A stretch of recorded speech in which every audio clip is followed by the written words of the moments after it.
टुनटुनी बहन, तुम कैसी हो? बड़े दिनों से तुम जंगल की सभा में नहीं आ रही हो। सभा में भी सभी तुम्हें बहुत याद करते हैं। मिट्टू भैया, मैं कुछ दिनों में अंडे देने वाली हूँ, इसलिए अभी मैं घर पर ही रहती हूँ। पता नहीं कब अंडे देने का समय आ जाए। अच्छा, अरे ये तो बहुत खुशखबरी की बात है। अगर किसी चीज की जरूरत हो तो तुम मुझे जरूर बताना। हाँ भैया। अच्छा, तो आज सभा में क्या हुआ? आज सभा में तो हंस आए थे। वो दूर देश से आए थे और उन्होंने बताया कि कुछ दिनों में यहाँ बहुत तेज बारिश होने वाली है। सभी को उन्होंने घर में रहने की चेतावनी दी है, क्योंकि ठंड के समय बारिश हमारे लिए खतरनाक होती है।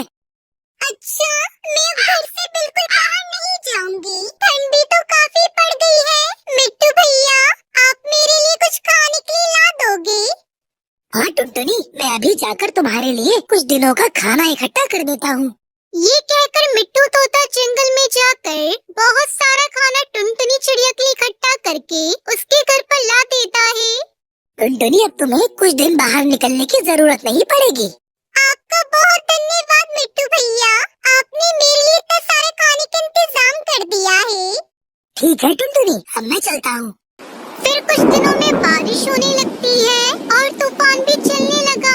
टुनटुनी का घर बहुत पुराना होने की वजह से काफी जगह से टूट चुका था और तेज तूफान की वजह से उसका घर हिलने लगा था।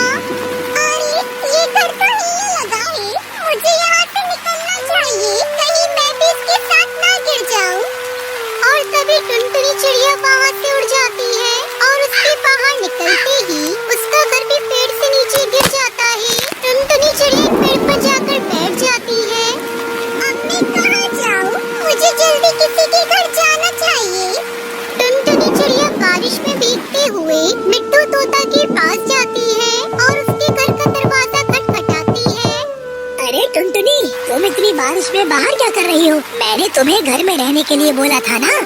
मिट्टू भैया, मेरा घर पेड़ से नीचे टूटकर गिर गया है।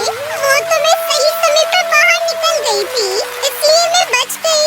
अच्छा, तो मुझे अंदर आने दो, मैं बहुत देर से भीग रही हूँ। मिट्टू तोता के घर पे कुछ मेहमान आए हुए थे, जिसकी वजह से उसके घर में और जगह नहीं थी।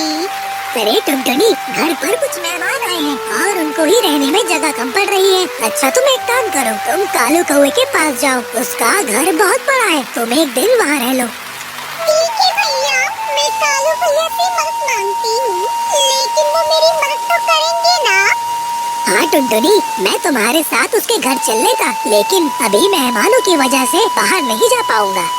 कोई बात नहीं भैया, मैं अकेले ही उनके घर चली जाऊंगी।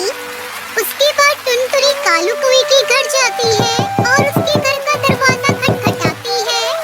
अरे टुनटुनी, इतनी बारिश में यहाँ भीगते हुए क्यों आई है? कालू भैया, मेरा घर टूट गया है और कुछ दिनों में मैं अंडे देने वाली हूँ। क्या तब तक मैं आपके घर रह सकती हूँ? अरे मेरा घर कोई धर्मशाला है क्या, जो मैं तेरी और तेरे अंडों की देखभाल करूँ? चल जा यहाँ से। कालू भैया, मैं बहुत देर से भीग रही हूँ, मुझे कुछ देर के लिए अपने घर में रहने दो। कालू कौवा कुछ सोचता है। अगर इसने अंदर आकर अंडे दे दिए तो मुझे इसे यही रहने देना पड़ेगा और फिर इसके अंडों का पालन पोषण भी करना होगा। ये सोचकर कालू कौवा टुनटुनी से बोलता है।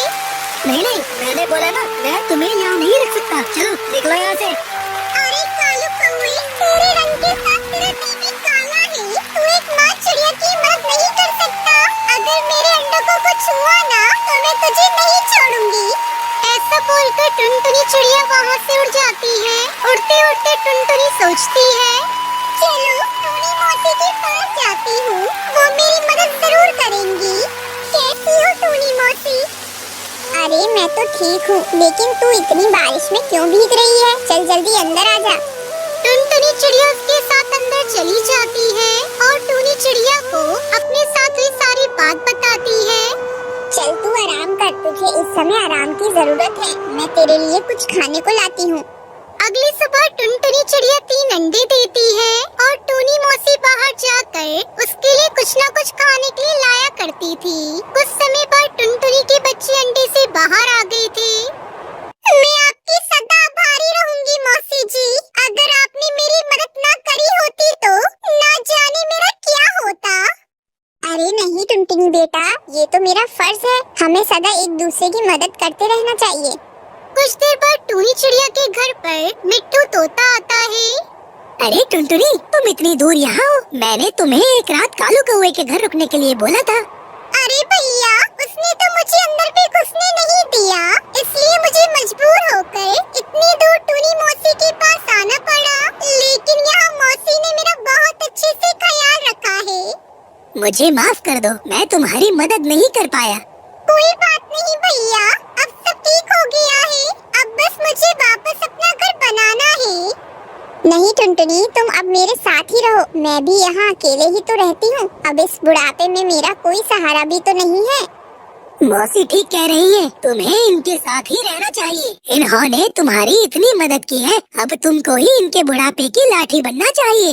ठीक है, तो अब से मैं टूनी मौसी के साथ ही रहूंगी। ये कहकर टुनटुनी उसके साथ परिवार की तरह रहने लगती है। दूसरी तरफ